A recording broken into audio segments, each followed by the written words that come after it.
Welcome to episode 162 of Timm Talk, the podcast about the DC animated universe co-created by Bruce Timm. I'm Chris Lord.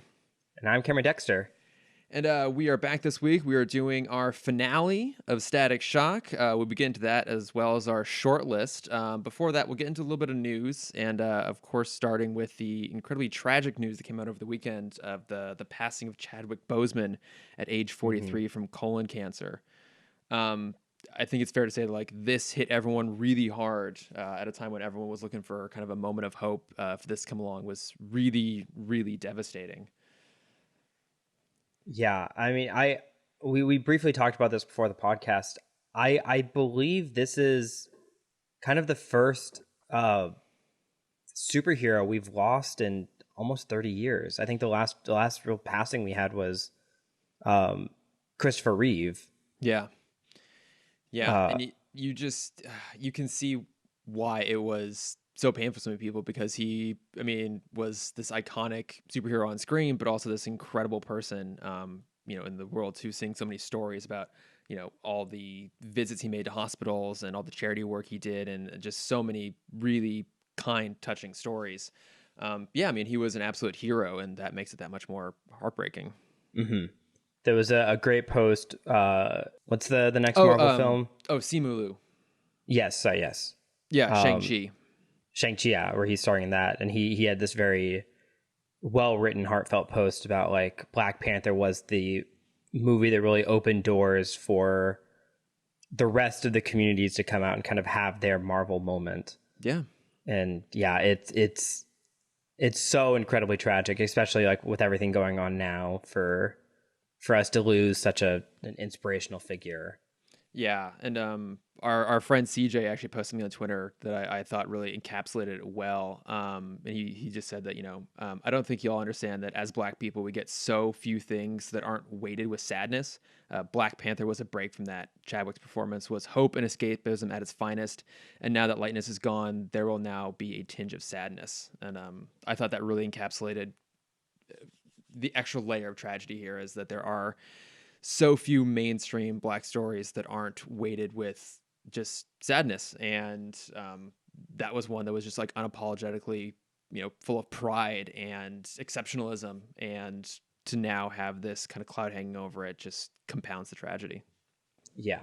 And I've been trying to go through the rest of his filmography this weekend. So I rewatched Black Panther on Friday because I'm sure the rest of the world did. Yeah. It is still wonderful. If you haven't rewatched it, I highly recommend going back, because it is just, like, I remember seeing that 3 or 4 times in theaters. Like, it was so good. It is. It's excellent. One of the best. He's in a movie called 42 where he plays Jackie Robinson. It's a great biopic. He's great in a biopic that is okay. I enjoy that movie because it stars the main guy from Fast and Furious Tokyo Drift. And it's really just great to see him in anything else. Yeah, he hasn't done much, so. Yeah. And then I'm just about to finish his biopic as James Brown. Oh, Get On Up. Get On Up, which is just crazy. That man is a crazy man. Yeah, you're describing a little bit. That's what it sounds like. But I think it's fair to say that, like, he was always great in everything he was in. Even if the movies maybe didn't get the sort of acclaim that maybe he was hoping for, his performance is always really great. And you just got the sense that he was really just starting to get into that stride of being this leading man who could get a project greenlit just by being a part of it. And the tragedy is there's still only a handful of Black actors that can do that.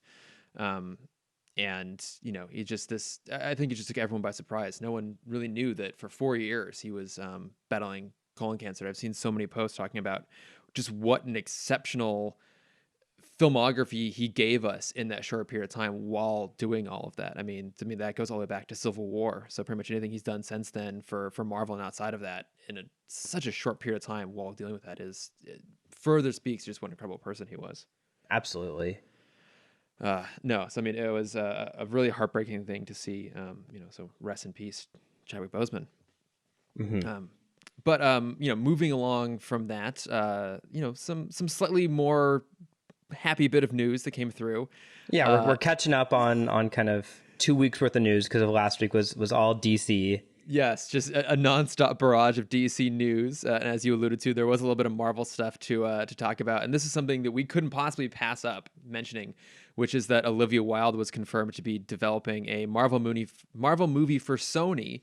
And the speculation mounted when she posted a spider emoji after the announcement. So this is incredible. This is something we've been hoping for, right? More Olivia Yes. Wilde. I just want Booksmart, but one of them is now a superhero.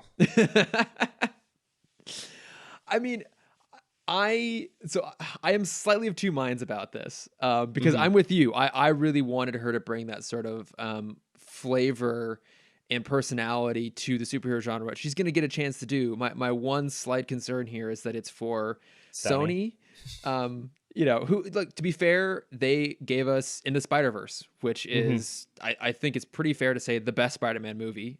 Considering that there have been a few exceptional Spider-Man movies, that one is the best one.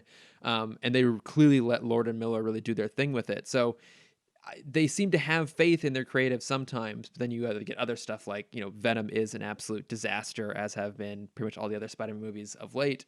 So I was really hoping she would get a Marvel, like a proper Marvel Studios film. Like I think you and I talked about how great it would have been if she got Captain Marvel, which is now going to Nia DaCosta, which is, I mean, a great, great choice. Um, but it would have been nice to see her maybe handed a project where you kind of already knew it was going to be a success. Yeah, but I mean, with that though, we don't know who she's going to work with. We just know it's a female led Spider-Man film. Yeah. So with that, there's kind of 3 or 4 options. I think there's a lot of push towards Black Cat, Mm-hmm. which I think could be interesting. I've seen Spider Gwen's name thrown out a ton, which I would love because like we obviously know she's very good in that high school space. Oh, she is. And then we can have Jason Sudeikis come back as the principal because obviously Jason Sudeikis is going to be in this somewhere. She's got to give her husband work because he's not doing a lot right now. But I guess he's in a new series that people are really enjoying. His new series? It's on Apple, whatever Apple's streaming service thing is. Oh, okay. That explains why I haven't seen it. Yeah, I think he's like a gym teacher, Oh, and okay. apparently people really enjoy it. Oh, well, that makes sense then. She could do Silk, which I don't know much about that character. Mm-hmm.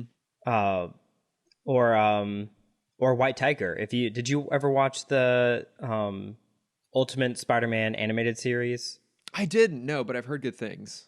Okay, yeah, it's great. Drake Bell voices Peter Parker, Is that which why is you love it is so much?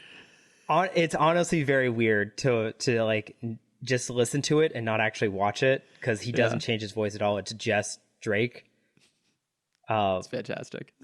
Yeah, but no, I mean that's a really fun high school story because it's him, Nova, Luke Cage, Iron Fist, and White Tiger are kind of like the Avengers junior team, or like the Avengers in training team, Oh, that's a cool and they lineup. all go to high school together.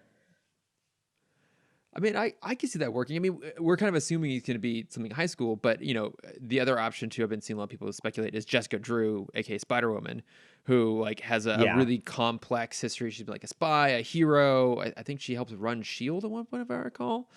Um, so I mean, I think as long as they give Olivia Wilde like a good character to be working with, and I would imagine that if she's doing this, she's doing it because she sees something exciting there. You kind of would hope that after Brooksmart, she had a lot of options on her plate and chose this one specifically. yeah, My one concern is that if it's coming out of Sony, that throws a little bit of doubt in people's minds already about the quality of it, and I would hate for it to not get the box office turnout just because people aren't super keen on the Sony Spider Verse. Because you and I are like the number one champions for Booksmart, you especially, and so that's all Olivia Wilde, and so I really want to see her have an amazing directorial career. So I hope this gives her a boost and not a dropout. But we're hopeful, right? same. We're hopeful. Yeah. I mean, we in Olivia we trust, Yes. and we know like if it is good, which we're really hoping it is, we'll kind of know a few months beforehand because Marvel will swoop in and try and steal it, just like Yeah, they did with Homecoming. yeah, that's true. Yeah, they'll be like, "Oh, this is part of our universe." They'll be all picky choosy about it. Yeah, Um, exactly. but I mean, there was another small piece of news that shows that maybe Sony is actually starting to kind of right their ship a little bit because they've also hired JC Shandor, who, for those of you unfamiliar, he has a pretty good track record so far as a director. So he did Margin Call, which I've heard is great, but I've never seen. All Is Lost, A Most Violent Year, and Triple Frontier. I haven't heard of a single one of those films. Margin Call, I think, had to do, if I recall, with the 2008 financial crisis. If you look it up, it's got a ridiculous, ridiculous cast. Like Paul Bettany, Jeremy Irons, Zachary Quinto, Penn Badgley, Simon Baker, Demi Moore, Stanley Tucci. The Tooch? It's got It's the got the Tooch? Tooch. Everything's better with the Tooch. So he did that. All Is Lost was the Robert Redford movie where he's on the boat, out lost at sea. Which to be Not the fair, one with Tom Hanks? no, not the one with Tom Hanks, not What about the Castaway. other one with Tom Hanks? No, not Captain Phillips. No, no, no, no. The other one with Tom Hanks. No, not Splash. Okay. I think I've gone through all the nautical themed Tom Hanks movies. I mean, is Sully a nautical themed movie? Okay, fine. Well, you're right. I forgot about Sully. Yeah, yes. And then A Most Violent Year was with Jessica Chastain and Oscar Isaac. They were gangsters in New York in the 80s. And then Triple Frontier was an action movie, I think, on Netflix. But I mean, a pretty good track record. So, again, he's a pretty big name. I imagine if they're getting him, it's because he's excited. And so he's doing Craven, which I think a lot of people were bummed because there was a lot of hope that Craven might be the villain in Spider-Man 3, which would make a lot of sense considering his role as a hunter, and the classic Spider-Man storyline of Craven's last hunt would fit in well with where we left Spider-Man at the end of the last movie. But regardless, I think Sony's really trying to make this whole thing work, and the hope is that, that they can do better than Venom at this point. So. That's a big ask. I'm looking at his movies, and I'm curious if this means Oscar Isaac might get the Craven role. Because it looks like Oscar seems to be his go-to guy in a lot of his movies. That would be amazing casting. Like if I were on the fence about this, I'm 100% on board now. Even if only just to see 2 hours of Oscar Isaac with pretty much just mostly a bare chest and shirtless and a boa. Yes, with just a lion boa just draped over his shoulders, just for a little bit of a zhuzh. For that alone, I'd watch it. So, well, I mean, we need a whole origin story about how he got the boa, how he got the vest. Did you've seen the Lone Ranger, right? No. It's not great, and you can tell that there's bits of old scripts they just left in for no reason that has no plot follow through whatsoever. It does have an incredible train sequence at the end. And wait, is Oscar Isaac the Lone Ranger? No. But the reason I bring up the Lone Ranger is that movie has an origin for every single thing over the course of the entire movie. It has an origin of the Lone Ranger. It has an origin for his mask. It has an origin for his hat. Good. In the same way we made fun of Solo for having to do the origin of how he met Chewbacca and Lando and the Falcon. Lone Ranger did it first. The dice that no one knew ever existed. That they just shoehorned in The Last Jedi to remind us, hey, this dice exists. Yeah. Don't forget about it. It's going to be relevant in an otherwise completely irrelevant movie. But yeah, look, I mean, Kraven's an interesting character. Maybe they can make it work. I mean, I'm a little bit worried that after the success of Venom and the success of Joker, that this is just now what we're going to get. We're just going to be inundated with a bunch of villain movies. I mean, we talked about Black Adam last week. Yeah. Yeah, definitely this. We have a Carnage film coming eventually with Ronald McDonald's own Woody Harrelson. The only reason I'm going to give that movie a little bit of hope is that Andy Serkis is directing it. And I do love Andy Serkis. The question I have for you is when we're going to get all of these villain movies now, it's inevitable. We've pretty much only gotten ones that are one-off films that live in their own universe and aren't tied in with the broader extended universe. The one exception being Suicide Squad. But like, Hmm. for you, would you rather see more movies that are, around a comic book villain that's set in their own universe, or would you rather see one where, the hero or the other heroes in that universe like pop up in the background the same way that like, the Batman had that cameo appearance in Suicide Squad? Like, which to you is more interesting? I think it depends on the universe. Like I Mm, think if they would have done a slow setup to Suicide Squad and basically made it like an anti-Avengers film, where we kind of like every one of those characters kind of had their own story, sure. and then they all come together. Because I'm thinking about like Assault on Arkham, the animated feature, That's a great movie. and like my first thought for like who should like what villain should get a movie next is like let's give one to Clock King. Like let's make a, I mean, but not like the jokey Clock King, but like the real Clock King, Yeah. where it is a heist film, and he's the one, like he's the Danny Ocean, Mm-hmm. Fuck, let's obviously just get played George by Clooney back. I was gonna say obviously played by George Clooney. See, the exact same cast. I would watch that. I would too. Ocean's 14, also called Clock King. Yes.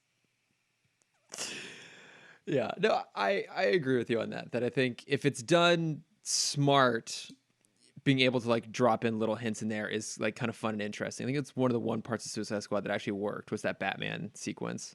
Yeah. But I think otherwise sometimes they write themselves into a corner where it's a movie based around a character defined by another character, or that other character can't even be included. Yeah, All I of my Venom. my question for you is, do you think we'll get a villain movie for a villain that isn't part of either Spider-Man or Batman's Rogues Gallery?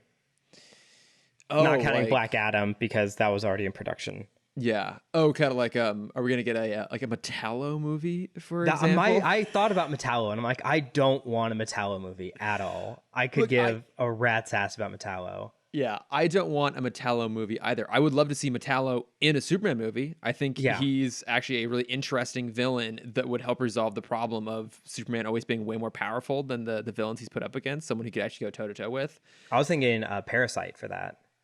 Oh yeah, Parasite would be good too. Like, I mean, I think I do have an interest in the potential that DC has in terms of their villains. Like, I am excited for the Suicide Squad, and if we got a Harley Quinn movie that especially focused on her relationship with Poison Ivy, like that, I'd be super interested in. Mm-hmm. Like, I think Which I there are definitely think interests. is a possibility after how well the animated series is being acclaimed. Oh yeah, so I think there are interesting stories to be told. I think you just have to have other interesting characters surrounding them. And I think oftentimes the problem with the villain is you have to put them up against something equally villainous, or you can just be Joker and be like unashamedly toxic and horrible, Yeah. which I Well, I don't mean, want more of. if you remember way back in the day, I think probably the first villain movie ever in talks was X-Men Origin Magneto. See, that would be interesting. Yeah. How much de-aging can we get on Ian McKellen? I mean, look, we still have Fassbender, just do it with him. No. I want a de-aged Ian McKellen. You know what? I would watch that too, to be perfectly honest. I absolutely Yeah. would. So I don't know. Yeah, like I think there are some characters you could do this with, but I don't think those are necessarily the ones they're picking. But who knows? We shall see. Um, but there was a couple other things that I know you were super excited to talk about in regards to news. I am. One gets me a little excited, and one makes me lose faith in a lot of producers. Oh no. So we'll do Disney news really quick. So the Okay. next Disney animated film is Raya the Last Dragon, which I saw a teaser for last year at D23, and it looks great. It looks beautiful. But it has kind of been riddled with problems kind of since that teaser came out. So at the beginning of this year, they had script reworks, which isn't normally a good sign for an animated feature because, having a rework the same year it's supposed to come out is not great. But they just announced a couple days ago that they've changed the lead voice actress. So now it's going to be Kelly Marie Tran, which is great because, it's Yes. nice for Disney to like still back her and support her after the chaos of Star Yeah, well, Wars. and after they really like just dumped her to a completely unnecessary role in, or a completely unsupported role Yeah. in The Rise of Skywalker. So yeah, like I am glad to see that they're giving her this, because it's weird to say this, but I feel like Disney owes her for the poor way that they treated her. Oh, absolutely. And so she replaced an actress named Casey Steele, who I don't know much about her.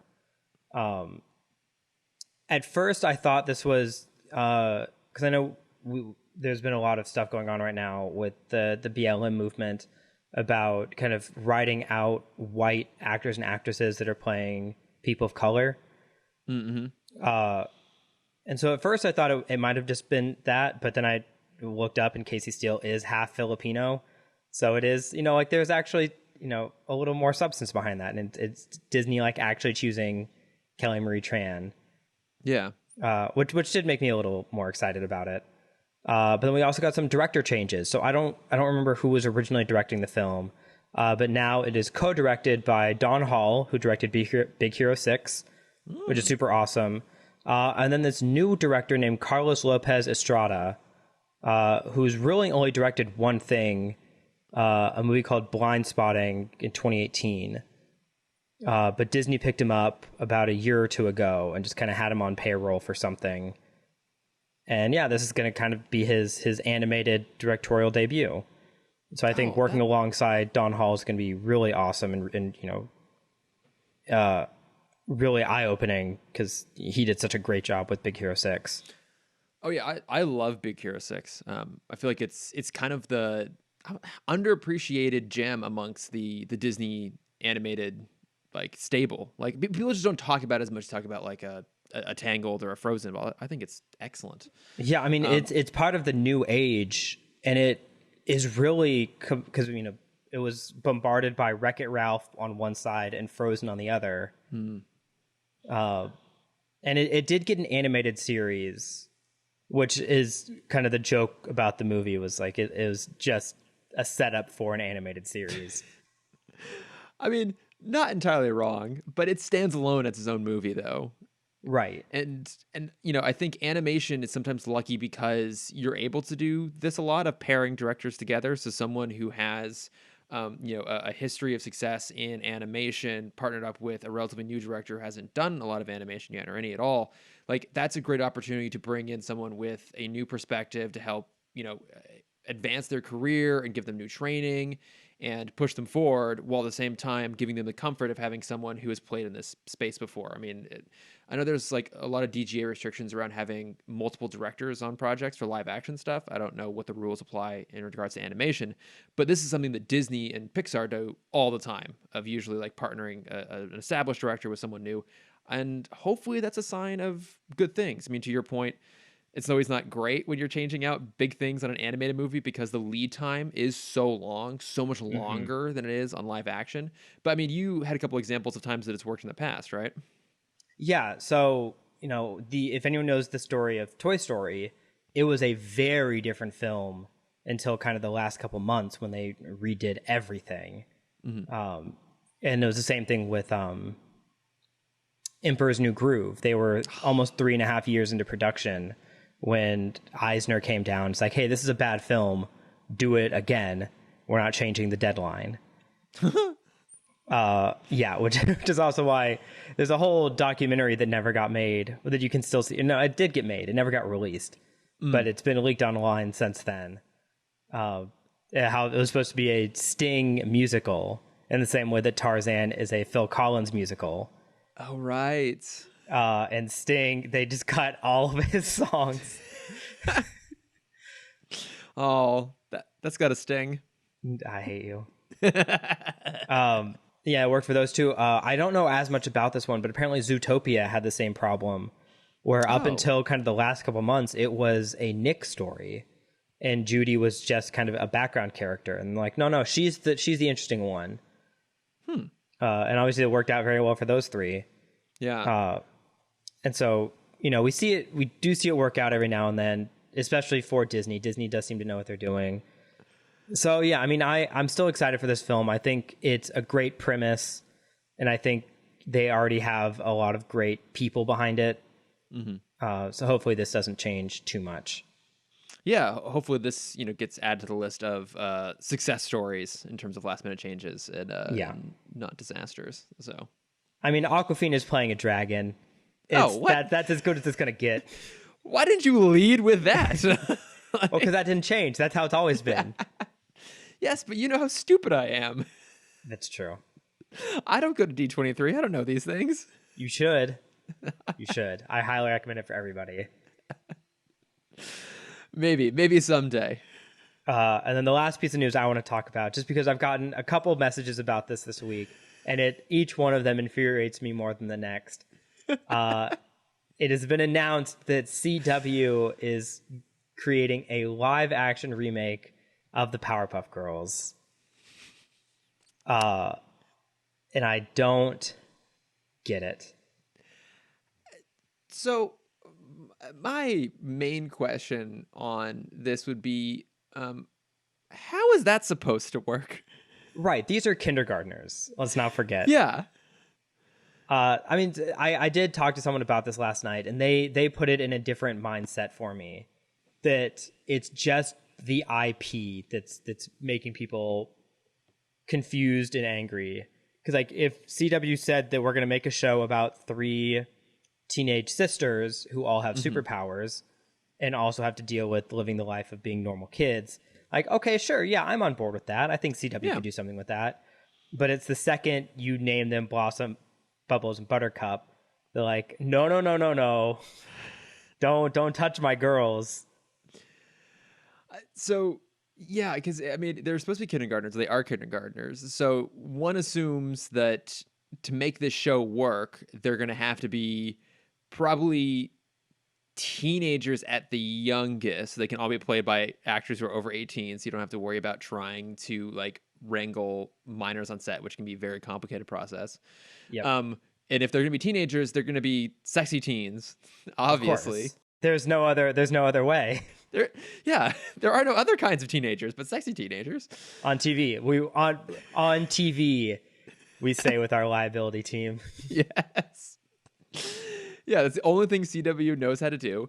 So to me, that's just such a weird idea of like, and also just the budget. How is that supposed to work? Like, I mean, they make the hero stuff work, but those are expensive shows, and oftentimes you can see that they're held back by the limitations of their budget. So to me, I'm just waiting to see like this awkward, weird, like sexy, teenified, low budget Powerpuff Girls show. And I don't even know or watch the Powerpuff Girls, and I'm still baffled by this. I mean, with CW, the only villain I want to see them do is him. Because I think him works so well with the CW world. This kind of cross-dressing evil mastermind with lobster hands. Here for it. But my question to you is there a better kids show that you want to see get kind of the CW treatment? Because I have two answers that are kind of the same answer.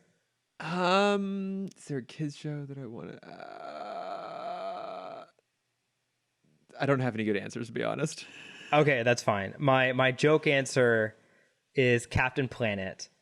Okay, yes, that's the best one possible. Because I'm imagining it closer to like a Sabrina, where you have 5 horny teenagers who just want to have sex in the woods, but they're always being stopped because the woods are burning down.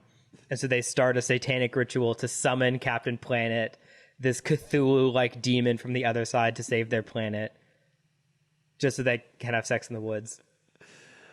That I would watch. The show you just proposed, not the teenagers having sex in the woods. So. But my real answer is, I don't know if I'd want CW to do this, but just getting a live-action treatment, I would love to see a live-action Wild Thornberrys today. Oh, kind of make it like give the next generation this kind of animal activist, environmentalist figurehead they can kind of look to as inspiration. Kind of our version of wow, I just forgot his name. Crocodile Boy. Steve Irwin. Steve Irwin. Yes. Yes, famously gone by the name of Crocodile Boy. Crocodile Man. No, I think either of those could be a lot of fun. I feel like the one challenge you have with the Wild Thornberrys is how do you do it without Tim Curry? And you can't really at this point. Like he's retired. Here's He's not in good Oh, is health. he retired? Okay. Yeah, and Oh I think no. yeah, exactly. Yeah, so he really hasn't made any public appearances for a while because his health unfortunately is failing. So unfortunately, he's off the table. And how do you do that without Tim Curry? Does he have a son? Part two of that is he taking applications for a son? Are you volunteering? I would like to volunteer myself to be Tim Curry Jr. Oh my God, wouldn't we all? Mm-hmm. Oh my God, yeah. No, but I can totally understand why everyone would write to you to talk about this. Like in the same way that whenever anything like Batman or James Bond is announced, like I just get inundated with messages. Like it's no surprise that you get the same for Powerpuff Girls Yes. or anything Avatar, I would guess. Anything Avatar. Absolutely anything Avatar. Because like of all the, even like those Cartoon Network shows, like I can't really do Johnny Bravo. I would love to see like a single episode of a live action Johnny Bravo now, just because of how problematic it was even back then. Yeah. But I mean, I wouldn't even call it, because he was always the butt of the joke. Yes, exactly. Like the show was about how he was toxic, or at least that's how I recall it. Maybe with 2020 hindsight. Yeah, how he always, was his own folly. Yeah. So I feel like a lot of this stuff, I'm more curious to see what a live action version would look like than I am to necessarily like a whole movie or a whole show out of it. Mm-hmm. It's almost like you wish you had like Farnsworth's like Otherworld's machines. You could just like take a peek into the universe where there's a live action Wild Thornberry show, more so than I want one to actually exist. So there's a YouTube channel that did this a couple years ago. Mm-hmm. I think they're just called Gritty Reboots, where they made trailers of just random shows getting gritty reboots. That's fantastic. I think one of their best ones is they did a Calvin and Hobbes gritty live action remake. Oh, yes. But their absolute best one is just called Gritty PBS, where it's they kind of remade PBS as like an Avengers program, where it's Bob Ross and Mr. Rogers, not Bill Nye, who did the original space show. Carl Sagan? Yes, Carl Sagan. And I guess Bill Nye was the fourth one, but it's the four of them like trying to educate the world because they're being hypnotized by advertisers. I'd watch that. Yeah, and the tagline was, "Some people just want to watch the world learn." It's like, good on you, PBS. Oh, okay. If people haven't seen it, it's like 3 minutes on YouTube. I highly recommend watching it. It is so funny. All right, I'll be sure to throw it into the bat plugs at the bottom there because that sounds fantastic. Mm-hmm.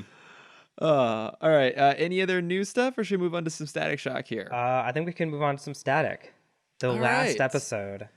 Yes, yeah, the series finale, and kind of the closest we've gotten to an actual proper series finale, because we love to just pretend that the Zeta Project doesn't exist. Yep. So, but the episode is Power Outage, and this sees Dr. Todd return, and we learn that he's been releasing the Bang Baby cure into the air and around Dakota City, and the Bang Babies are starting to lose their powers, including Static and Gear. And so then, desperate to save his powers, Ebon steals a sample of the Bang Baby gas, and when Static and Gear try to stop him, the gas goes off, turning Ebon and Hotstreak into a giant two-headed flame shadow monster thingy. But luckily, Static and Gear have also had their powers restored, so they're able to stop weird monster thingy by basically killing it. And then Gear realizes that he can make a cure for the cure, so they can keep protecting a now mostly Bang Baby-free Dakota. Yes. So, like I said, this is kind of the first of the, we'll call them major DCAU shows that actually got a proper finale. So for you, like, does this work as just an episode on its own? Does it work as a finale? Like, how did you feel about this? I think it works as a finale. I forgot about the fact that Dr. Todd was the reason that people were losing their power. I thought it was just like a natural like it had kind of gone through their system and they were losing it naturally.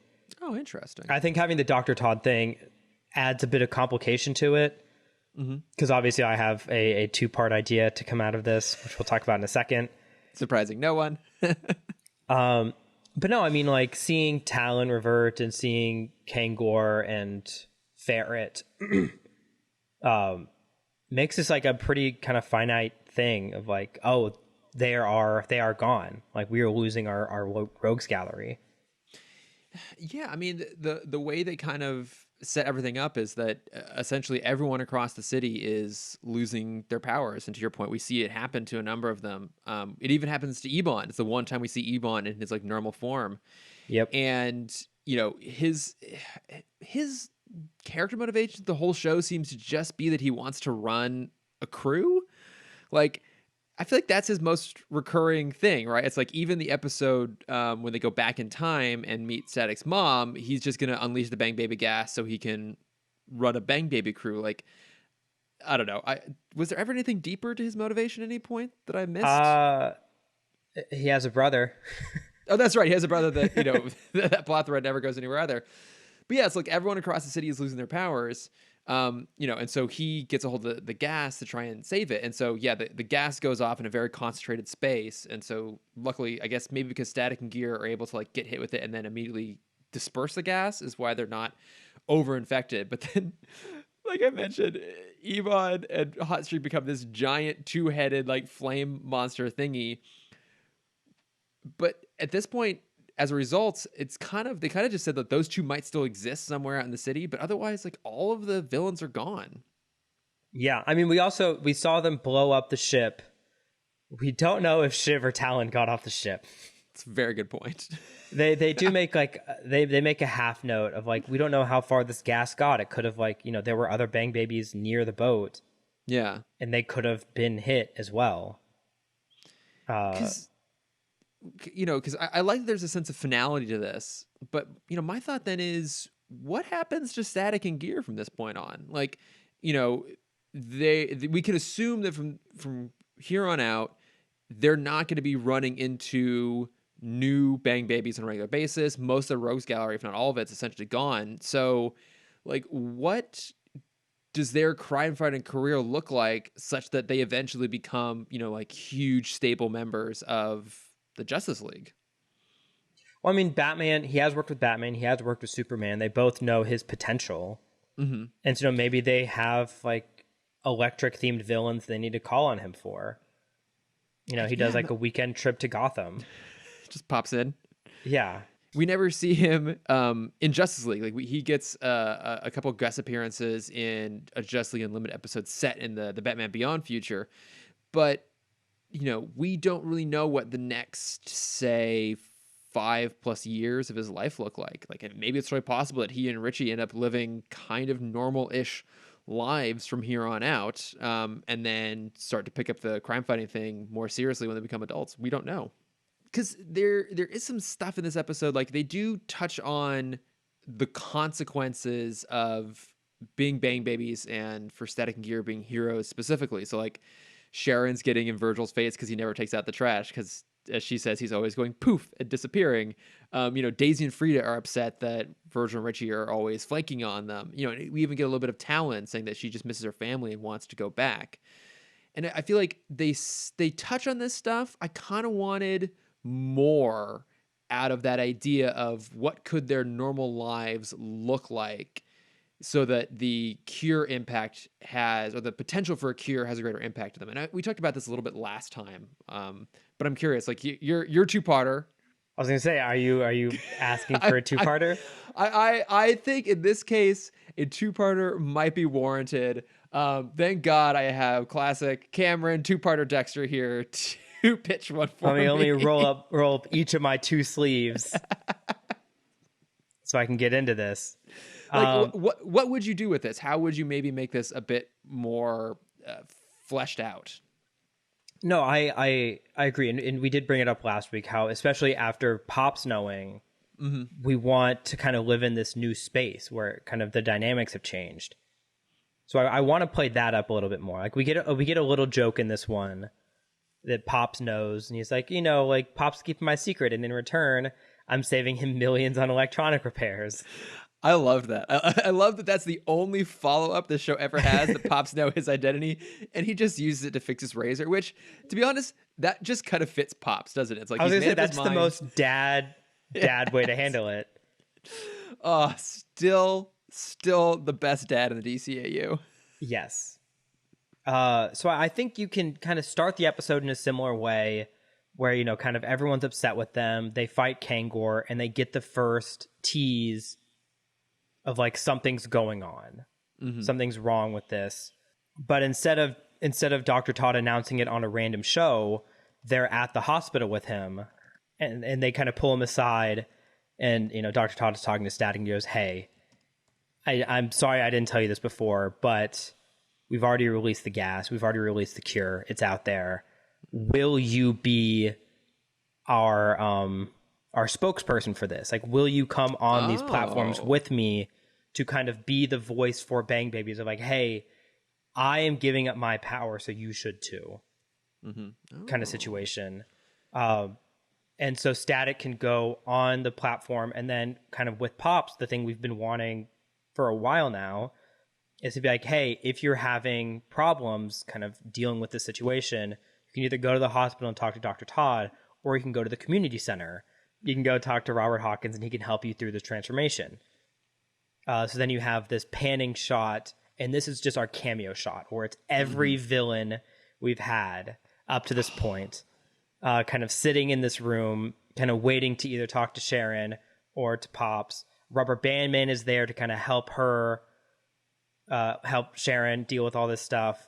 And, he's also kind of interacting with the villains. And, a lot of them are these, kids that just want to go back to their normal lives. So a lot of them are like Talon. Shiv probably makes a joke of like, if they have a cure, then they probably have to have the formula somewhere. And so then they try and steal the thing.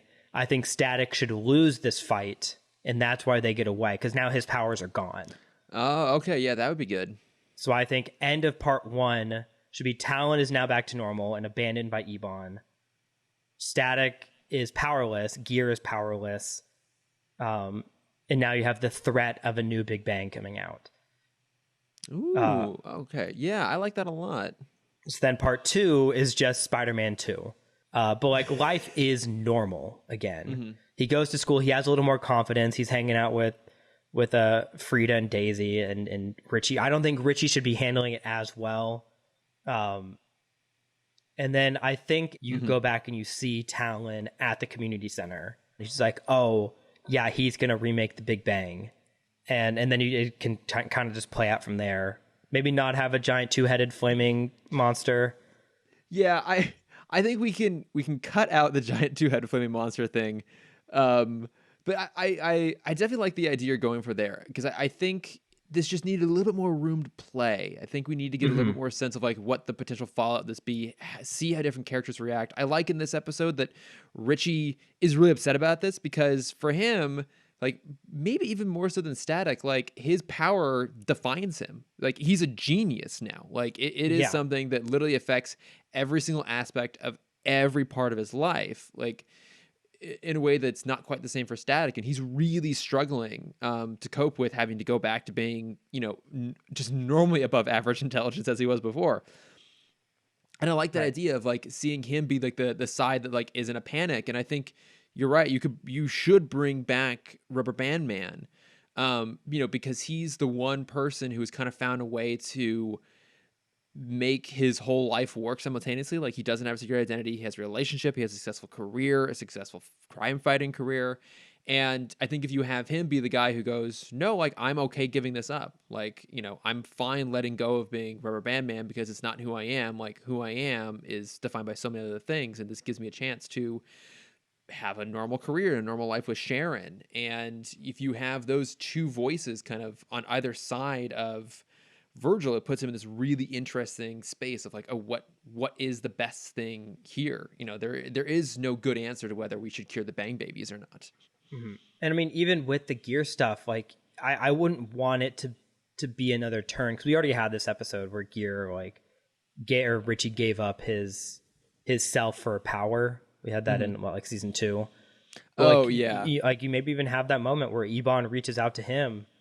He's like, and says the same thing, like Static's power is just part of his life, but your brain is everything. Yeah. Like you can't turn it off. Like he can turn off his power, you can't. Hmm.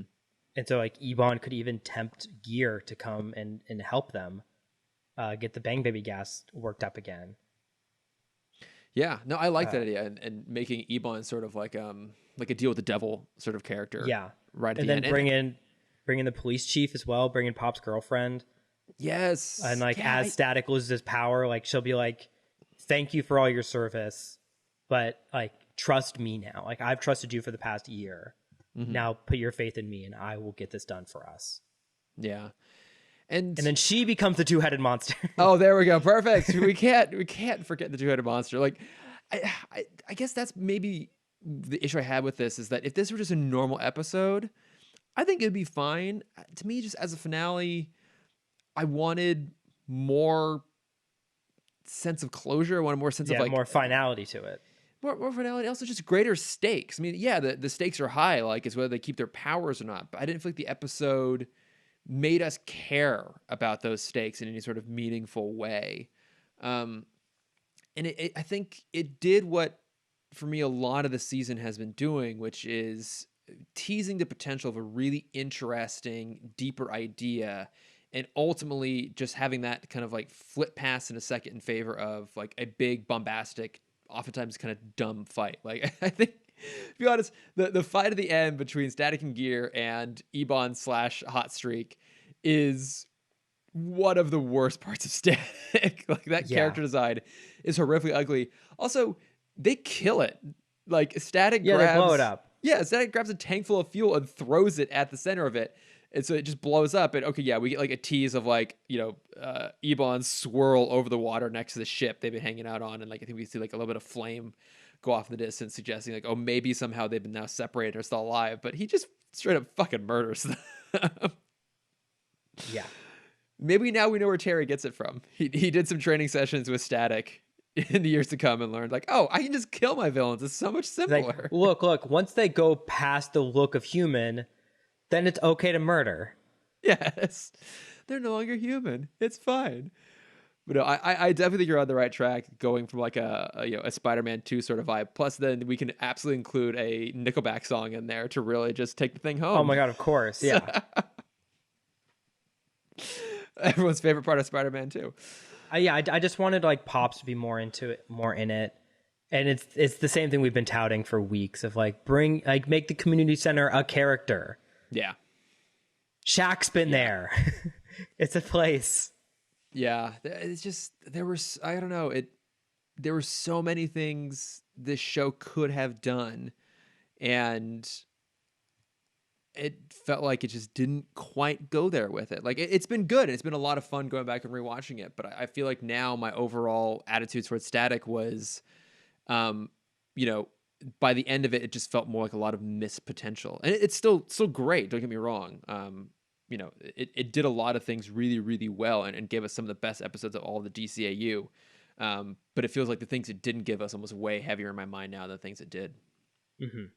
So I don't know, like, how do you feel about Static now? Like at the end here, like you finally did a rewatch on it. You've been dying to do this. Like, looking at it now, do you like it more? Do you like it less? Like this was always your baby.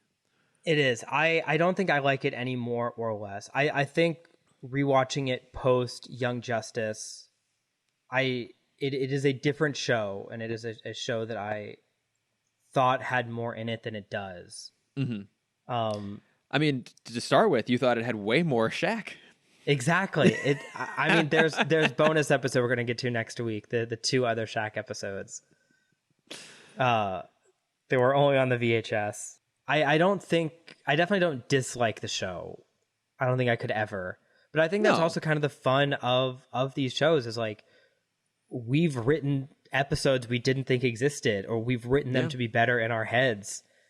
And like, that as you are a writer, that is very generous. I have written words on a sheet of paper before. I think we a lot of these shows kind of help improve that. Yeah. We love. I love making these episodes 2 parts. You have done it once. Done it once. But you know what? The nice thing is now you and I are totally practiced. We can just walk straight into Warner Brothers and start pitching shows. So Yeah, and they'll probably say yes, with the asterisk that it won't come out ever. no, yeah, exactly. They'll bury it, which they probably should. I think another thing they could have played on. I mean, it kind of goes against the finality of it, but Static and Gear do have their powers back.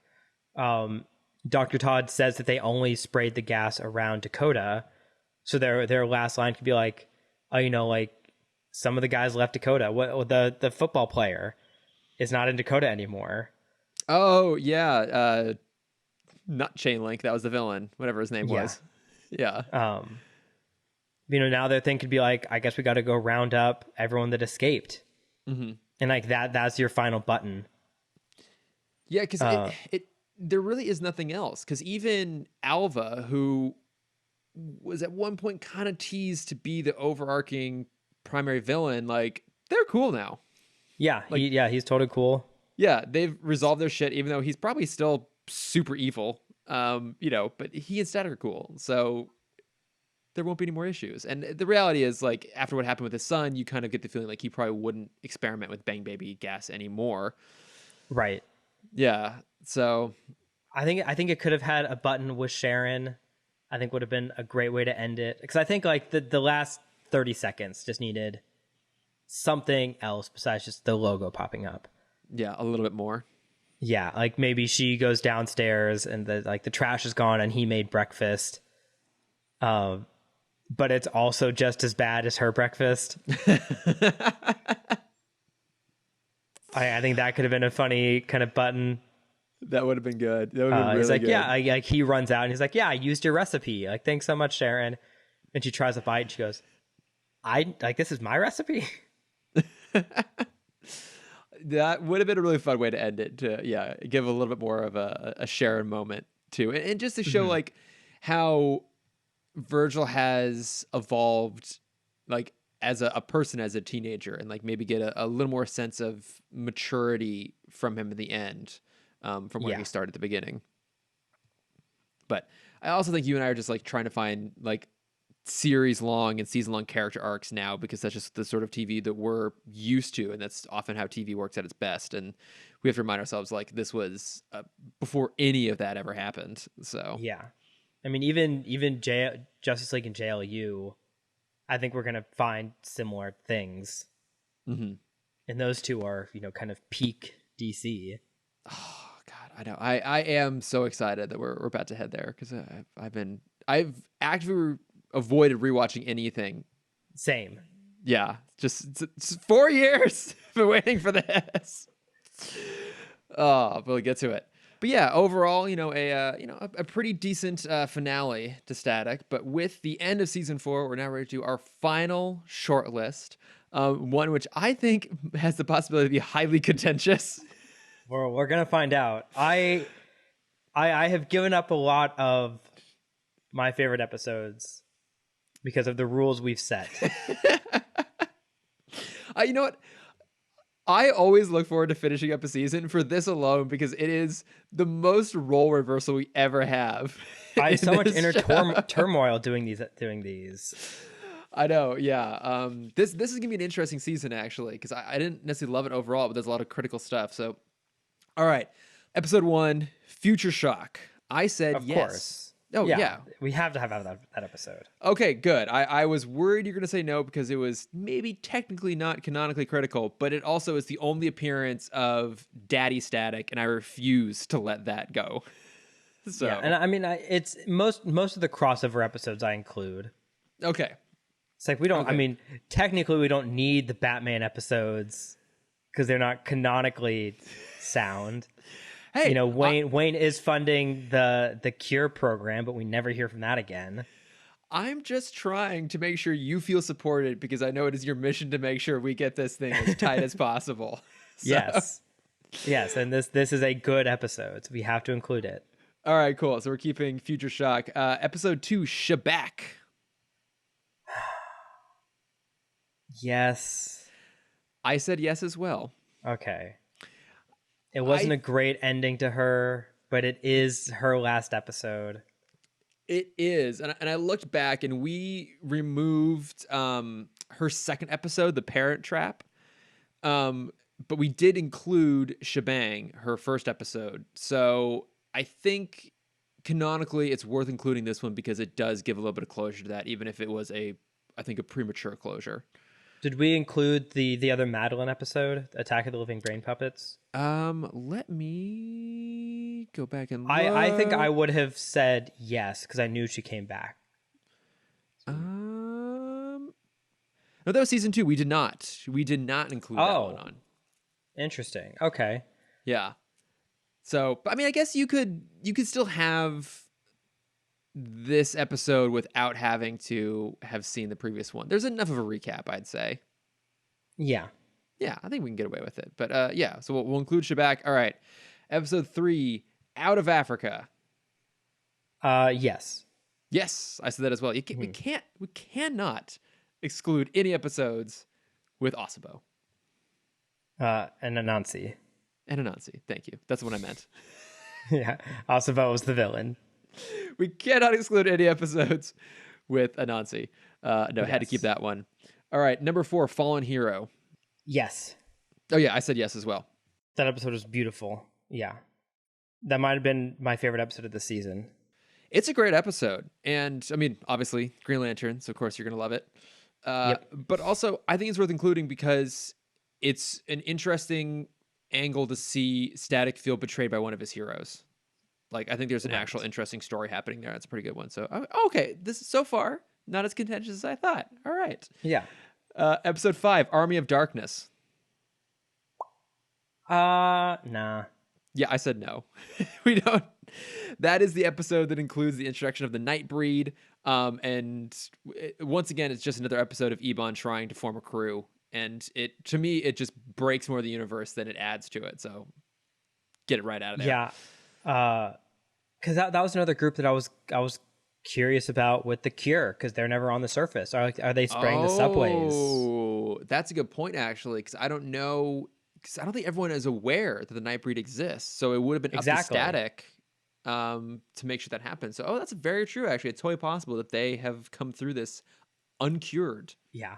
Uncured? I'm just imagining Static with like a Windex bottle filled with the Cure and it's like spraying the walls of the subway trains or the subway tunnels. Yeah. He's just doing his civic duty. Yeah, and Gear's like, I have a better solution for this. He's like, no, I got it. Gear builds a robot to disperse it, but it doesn't work. So Yeah. All right, episode 6, No Man's an Island. I don't want to include this one because the episode isn't great, It's not. but I think we have to. I agree. I think we have to. I mean, it's not a great episode. For those of you who don't remember, this is the one where Static and Hot Streak have like their bonding moment because they're stuck It's where together. we learn that Hot Streak doesn't like doctors. Yes. Well, there you go. A very See, crucial point. it's canonically critical. Yeah, Otherwise, all of his motivation in Wet and Wild makes no sense. exactly. For that really critical plot point, and not the very minor plot point of this resolving the Edward Alba Jr. arc, it has to be included. Yeah, I just wish they did it better. There's a lot of things I wish they did better, let's be honest. All right. All right, here we go. Number 7, Hoop Squad. No. Yes! Oh! I was expecting a fight on this one. In my notes, it just says absolutely not. Listen, we need to know that there's a greater threat. And that's okay. You asked the question of what a Static and Gear do. Now there's no Bang Babies. Obviously, they go and join the Hoop Squad. It all makes sense now. So, in that Wait. sense, yes, we have to include this. Can they join the Hoop Squad if they're not basketball players? Like, as we established in that episode, it's only basketball players who have the perfect combination of like athleticism and stamina, whatever the fuck it was, to be superheroes. I mean, there's going to be like a greater, like, I feel like Hoop Squad is just a single section of like the ESPN verse. uh, where it's, ESPN runs all of the branches of the sports teams. You have your home runners. You have with your hoop squads, your home runners, your what could you do for football? I don't know, your touchdowns. Yeah. Cameron, you're asking me to feed you ideas about sports. you're, Yes. you're asking me to have to know enough about sports to be able to come up with a good superhero team off the top of my head. Well, because like we know the ultimate superhero team is just going to be the Williams sisters. Yes. As like when they're not practicing tennis, they're obviously twin superheroes. Yeah, like the Wonder Twins, the Williams twins. But so much better. But wait, yeah, exactly. Yeah, that is true. That is true. I am dissing this Williams sisters by by suggesting that they're as lame as the Wonder Twins. I mean, like I would totally watch the volleyball team, because one of those heroes is named Spike. Oh, I mean, yeah. Yeah. No, but there's like a rift between the beach volleyball players and the normal volleyball players. Mm-hmm. It's like one of them goes rogue, and that's a whole other storyline they can go into. I honestly feel like the late 90s, early 2000s, someone must have given us a like women's beach volleyball superhero comic. Like someone must have attempted that, because that sounds like the most blatantly ridiculous, exploitative comic possible. And that era was nothing but that. I have mentioned it a few times on the podcast. I think peak this culture was Nickelodeon had a show called Super Duper Sumos. Oh, that's right. It's 3 sumo wrestlers that have the power of becoming superheroes, which is just being better sumo wrestlers. Oh, look at all of the spin-off potential that could have come from the Who Yes. Squad. Too bad we have mutually agreed that it is not included in the shortlist. And we also have everything with Lunatics Unleashed that we haven't talked about nearly enough. There is no such thing as not talking about Lunatics Unleashed nearly enough, Cameron. Even just the mention of its name somehow continues to breathe life into that thing. Yes. I need to revisit that. That was a show. I think that was my first like disappointment in animation as a child, because the trailers looked so cool. Mm-hmm. The show was so bad. The first crack in your optimism. Yes. Your deep love of cartoons. But then I just turned on Baby Looney Tunes and it patched up really well. Came right back. All right, so now that we know the Hoop Squad's not included, episode 8, Now You See Him. No. Yeah, absolutely not. There's nothing of value to add to this episode. All right. Number 9, Where the Rubber Meets the Road.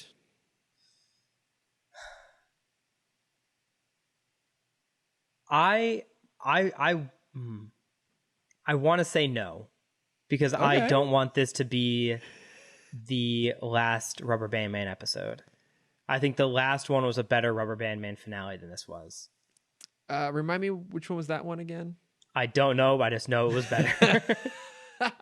Look, I said yes because it was the last episode with Rubber Band Man, because it's still at the end of the day a pretty decent PSA for dyslexia. Mm-hmm.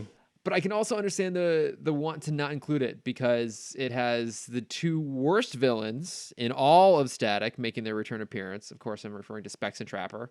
And it didn't necessarily do a lot of justice for Rubber Band Man. But let me also remind you that we did include No Man's an Island, where Rubber Band Man does have a cameo appearance. That's true. So would you rather have that be his final appearance, that cameo moment, or would you rather have it be this, where his final shot is him doing the cool lean his back up against Static moment as they... Yeah, that was pretty cool. It was pretty cool. There is nothing cooler. I guess we need to include it. All right. So then number 10, Linked. No. Nope. Out it goes. Get it out of here. Yeah. And then I think we can kind of just include all of these in a row because I'm pretty sure you're going to say yes to all of them. 11, 12, and 13, Wet and Wild, Kidnapped, and Power Outage. Yeah. Yeah, we Yeah. need to include those. Yeah. I mean, it's the introduction of the cure. It's the reveal that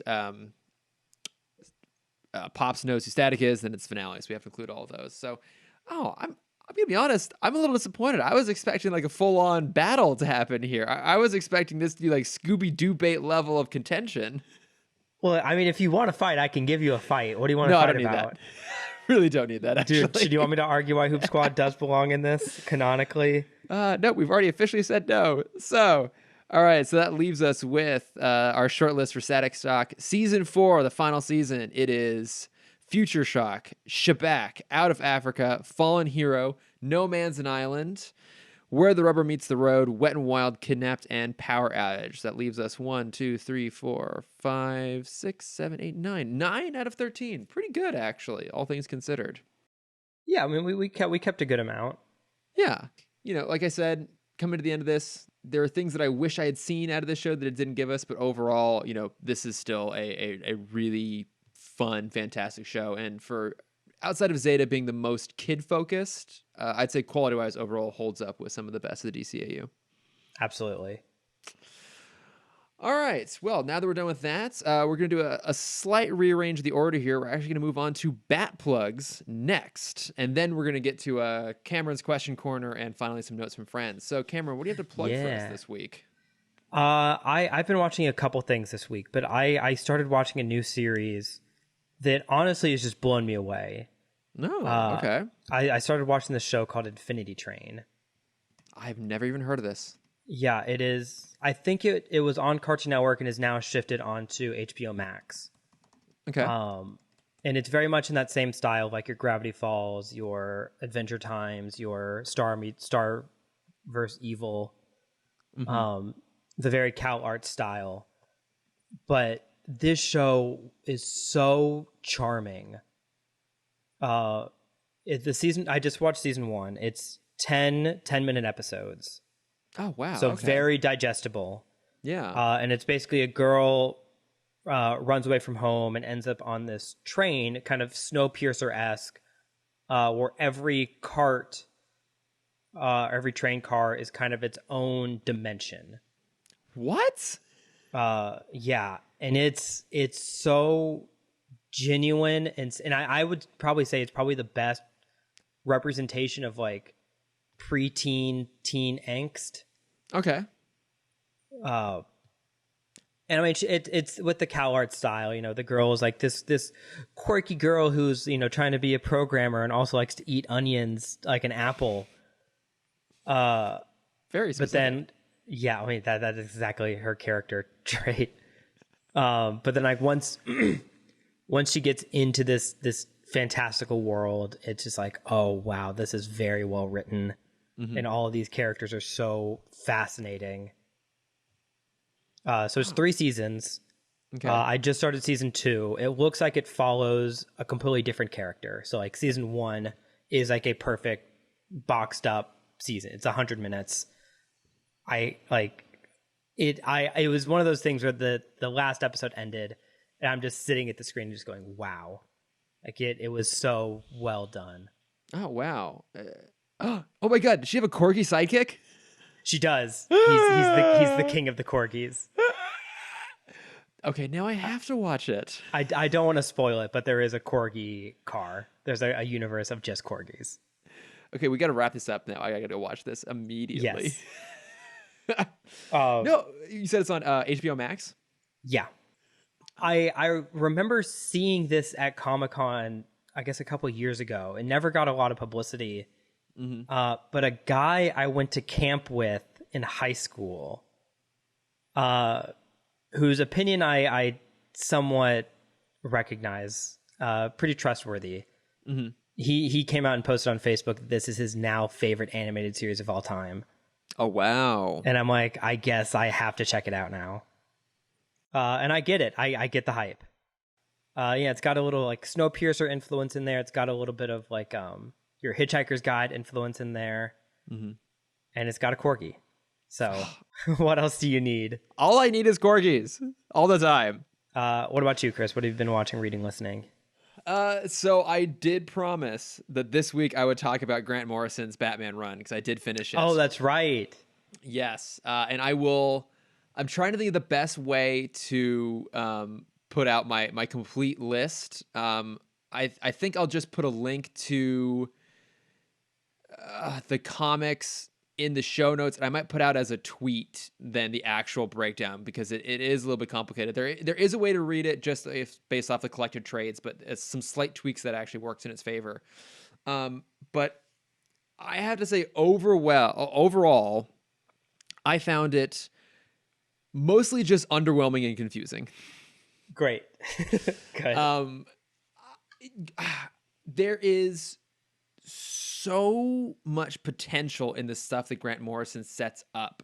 Like the idea, I mean, his greatest contribution to that thing is undoubtedly Damien, a character who I appreciate much more now having read the comics. Because I've read little bits here and there, but mostly it's been his characterization in the animated movies, which he's absolutely little shit in those movies, and he is in the comics too. But there's a little bit more depth and interest to him in those stories.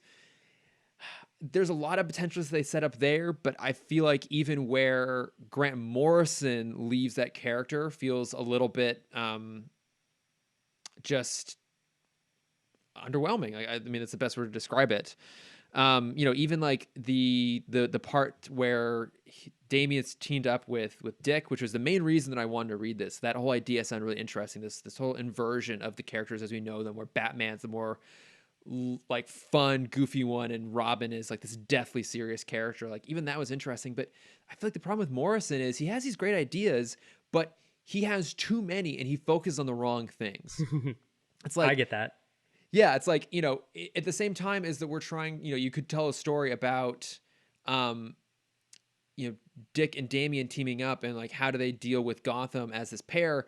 He throws in like the weirdest characters, and he was already starting to set up the return of Bruce Wayne, which I found just really disappointing. Like that idea of like, oh, he's like hopping through time and the Batman of these different eras, but it's all building towards like a sense of finality and a conclusion to this whole thing that started back with Batman and Son, and it just didn't have any punch. Like for me, it took until Batman Incorporated for there to finally be emotional stakes, Yeah. and those stakes revolve around Bruce's relationship primarily with Damien, and at least those stories then too are incorporating all like the Batman and women of all these different countries. And the Batman Inc. stuff was actually interesting, and I felt like wasn't as weird and out there as the rest of his stuff. So that I at least liked. But the problem is, by the time I got to that, I'd already read like 80 fucking comics, and it really didn't quite live up to the potential I was hoping for. So, look, I guess if you're a big Batman fan and you've always been curious about it, I suppose from a completist perspective, it's worth reading just to understand like what that series was.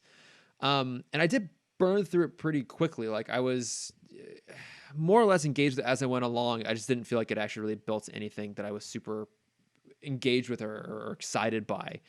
Um, so I will put out my what I'm going to call like my list as best as I possibly could put up with it or put it together of the right order to read it in. But I mean, like if you're looking for a really good Batman story, I actually have a second plug, which I think is better, which was I read White Knight, which was the story where the Joker is cured and decides to run for public office and basically to fix Gotham in a way that Batman, the GCPD, haven't been able to do before. Oh, Um, interesting. Sean Murray is the writer and artist on it. And as a kind of meta look at the Batman universe and as a kind of one-off, own unique story, it's actually really good. I really, really enjoyed it. It's only 8 issues. It's pretty short. It has a lot of interesting things to say about Batman and Joker and Gotham. And it definitely acknowledges where Batman can be as much a problem as he is a help. Um, Yeah. and it's a story that also really understands his characters well. And Harley plays a big part in it too. And she's really, really good the way they portray her. And it's clearly got a lot of influence from BTOS in there too. It's like Bullock and Montoya are pretty essential characters. They make references to moments we've seen before in BTOS, even down to the point of Croc making a reference to hitting Batman with a rock, which I really loved. Amazing. But no, it's it's kind of a cool story if you know the Batman mythology well, those characters, which I imagine if you're listening to this, you probably do. I think you'll enjoy it a lot. I mean, to me, that's an actual genuine recommendation, like to the point where I will end up buying that as an actual like bound trade book to keep on my shelf to go back and revisit in a way that I will probably never do again with Grant Morrison stuff. So if you're curious about Grant Morrison, like I said, I'll put out the list. I guess it's worth a read. But White Knight, if you were kind of on the fence about it, I would actually highly, highly recommend it. I was really impressed by it. So Cool. Yeah, I'll definitely check that out. That sounds really interesting. yeah, and everything's all up on DC Universe. And then the last plug I have is For I was now. like, what? Yeah, DC Universe for now. And then my last plug was I was a guest once again on a friend of the show and former guest Sam Gash, his podcast Ideal Remake. Did I plug this already? Do it again. Who cares? Okay. I honestly can't remember. It's been kind of a crazy few weeks, but if I did before, I'm plugging it again. Yeah, I was a guest on his podcast. So, I've gone on, and his show is all about pitching an ideal remake of a movie or a property. And so I've gone on to talk about Superman. I've gone on to talk about James Bond. And so this time it was to talk about the Avengers. And no, I'm not referring to Marvel's Avengers, but instead the 1998 film The Avengers, starring Ray Fiennes, Uma Thurman, and Sean Connery, which is famously one of the worst movies ever made. And having rewatched Amazing. it, I can confirm it is in fact one of the worst movies ever made. A completely incoherent, absurd mess. But I mean, that means I have to watch it though, doesn't it? yeah, I mean, it's right in your wheelhouse. Those are my films. Yeah. It's terrible. You'll love it. But it also, gave us ample grounds to come up with a cool, fun take on how to do it again. Basically, how do you do this sort of like spy-fi 1960s type story in a modern context? And it's always fun getting to those episodes of Sam. He's a great guy, and it's a great podcast. So that episode's out. I'll link it in the notes. Would highly recommend going and checking that out. Nice. So, yeah. All right. So, Cameron, you had a really fun question. We're going to do a little Cameron's question corner here. I did. Welcome back to my corner, everybody. It's comfy. There's pillows everywhere. There are a lot of blankets. So we kind of talked about the flip version of this question at the top of the episode. We've seen a trend recently of shows getting kind of this gritty reboot, but it wasn't always this way. Back in the late 80s, early 90s, we had the reverse of this trend, and a lot of classic cartoons were getting baby forms of their characters. We had Baby Tom and Jerry, Baby Looney Tunes, Baby Flintstones, Tiny Toons, which is the same thing. Oh, yeah. Probably maybe the best one of all of them. Pup Named Scooby-Doo. Oh, Pup Named Scooby-Doo! I was going to say Pup Named Scooby-Doo is the best of all of them. And so my question for you is, what show now would you like to see get this baby toon version as a series? I was thinking about this. I was trying to think of a good answer on this. I was trying to think like what show could actually do this and make it work. Also, which show would people want to see a childhood version of? And my answer is West Wing Babies. Oh, I'm so down for it. That's a great answer. Holy shit, that's a good answer. An Aaron Sorkin scripted take. It's animated, so you can get all the voice cast back, which is like one of the best casts ever to be on TV. You get all of them back playing super precocious versions of themselves who like are at a like in kindergarten, and they're all doing like kindergarten politics. Like who's running for class president, all sort of stuff.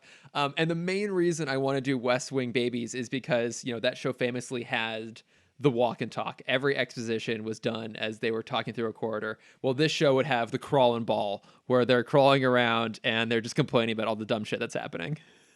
That's good. I like it. Yes. I like it a lot. With West Wing Babies, there was a show short-lived on Comedy Central called Little Bush. I remember Little Bush. Little Bush. Yeah, where he is a first grade version of George Bush, Yes. George W. Bush. And it's so bad and funny. That was the first thing I thought of when you said Baby West Wing. So yeah, so that was my pitch, but I feel like you have actual real suggestions for this.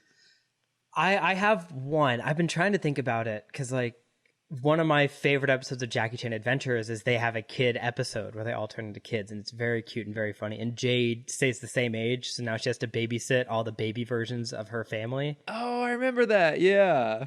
Uh, but there's a web comic that I've been loosely following for probably 10 years now, maybe even longer, called JL8.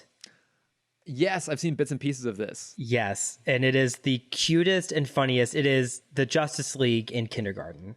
It's adorable. And it's so cute, and I want this as a series so badly. Because we got like a hint of this in JLU, that one episode where Yes. they all become kids. But yeah, I that's a fantastic idea for a show. For a show. And I'm trying to think if there's like another, because I kind of put all my eggs in that basket. I didn't think a lot about the rest of the animated world or live action world even. Look, I mean, even if that's your one shout, that's a great idea. Because I feel like that would also have room to be really clever and meta, which I think DC has found a way to do that kind of better than anyone else at this point. And yeah, I'm imagining because like in the webcomic you see it's all the heroes are in the same class. So imagining all the villains are in another kindergarten class. And they always have their like when they all go out for recess together is when they have their like big fights. Yeah. Oh, that'd be adorable. It would be so cute. I'm just looking through some panels on this right now, and just I'm not even reading it. I'm just looking at the art, and it is so cute.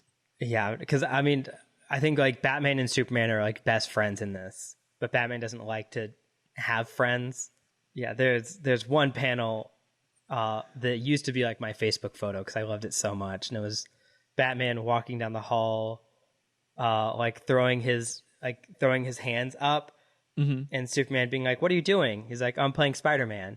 It's like, "Oh, can I join you?" It's like, "Sure," and it's them both just like doing the web shooter hands down the hallway. Aw, And I'm like, so I just want this animated so badly. does it ever address the fact that Bruce's parents were murdered? They do actually. They do. Not that they were murdered, but I think they have like a career day thing where everyone's supposed to bring their parents in, and Batman and Superman are the only two that can't like bring in their real parents. Yeah. Oh, that's actually really sad. Should we move on to notes from friends? Yeah, let's do it. Well, yeah. So if you guys have any suggestions of shows you would love to see done as, a baby version, yeah, write in and we'll include it in our notes from friends section. So we did have a few people write in. We had Ashley Clark who chimed in to talk about the Batman trailer. And she said that she was super excited for it.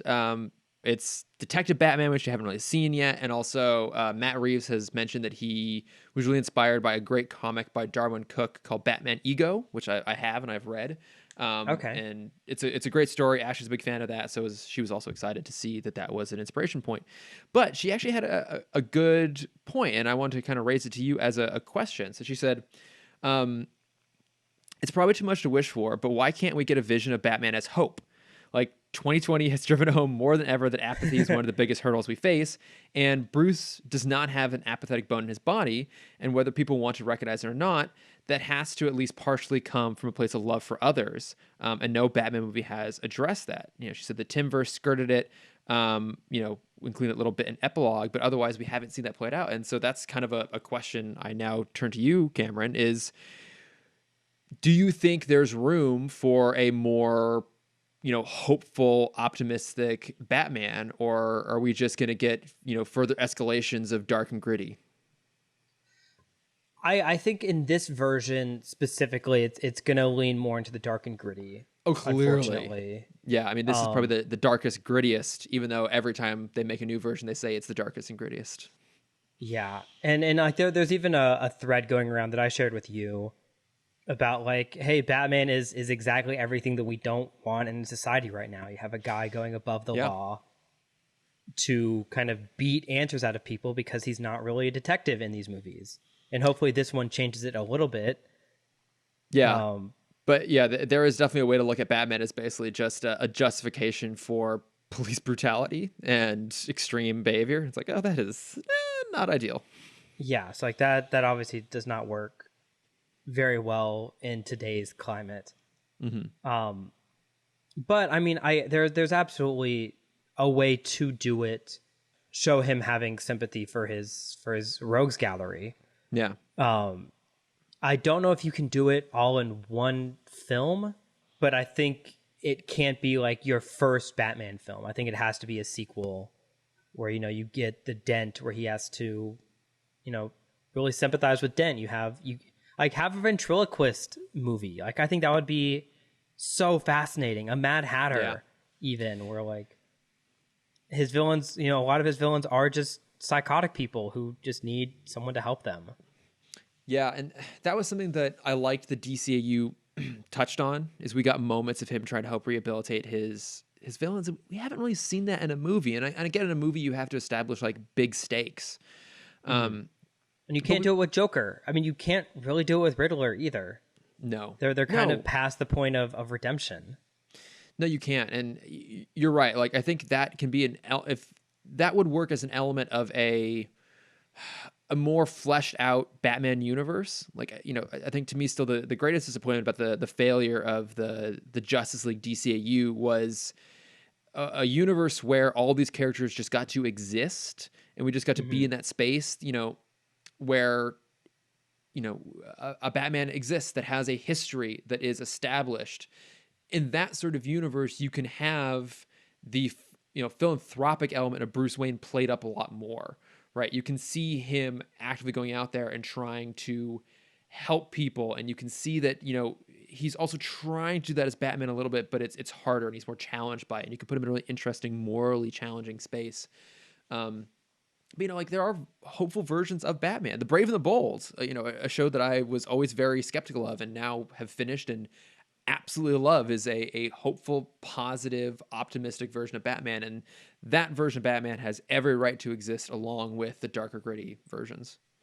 Yeah, and I think even like we see it in JLU, and I think it's a lot of people's favorite moments is when we see Flash handle his rogues gallery, and when you see him handle the Trickster. Oh, And yeah. I could even imagine a moment where I can't see it in a movie format, but just have that moment where like Batman sees how other people handle their rogues gallery and handle their villains. It's like, oh, just because you saw Superman twist the neck of his villain doesn't mean that's how you have to handle all of your villains.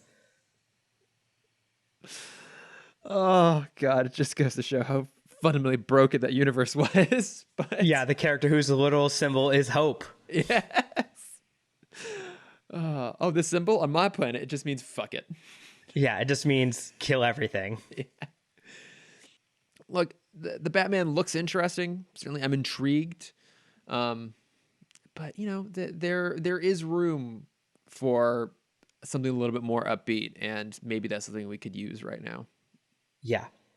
So, but one other thing I want to include in notes from friends here is a couple of amazing pieces of art that got sent to us. So Harold George and Gordon Wills both sent their versions of Batman Beyond Condiment King and posted them on Instagram. Oh, no way.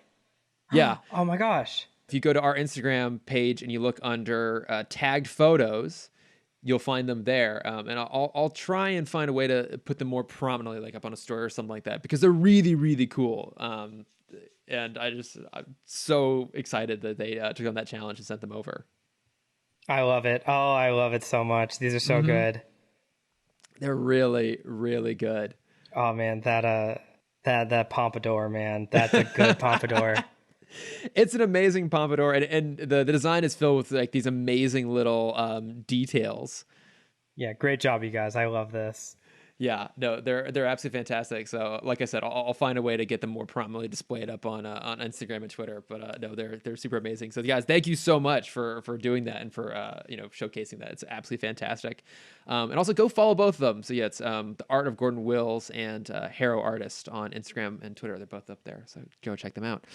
But yeah, if you guys have questions for us, if you have suggestions on what would make for a really good kidified version of a TV show, or if you have ever thoughts on Static Shock or all the DC news that's been coming out recently, you can find us at Timm Talk Pod on Facebook, Twitter, Instagram, and Gmail. You can find me at Lordifer on Twitter and Instagram.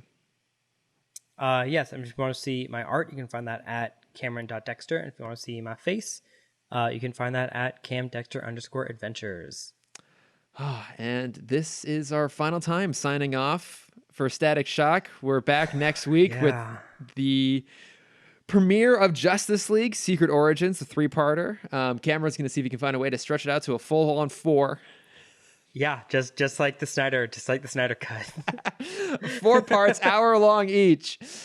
But no, very, very excited to get to that. Cannot wait. But until then, thank you as always for listening, and goodbye. Yeah, I'll talk to you later.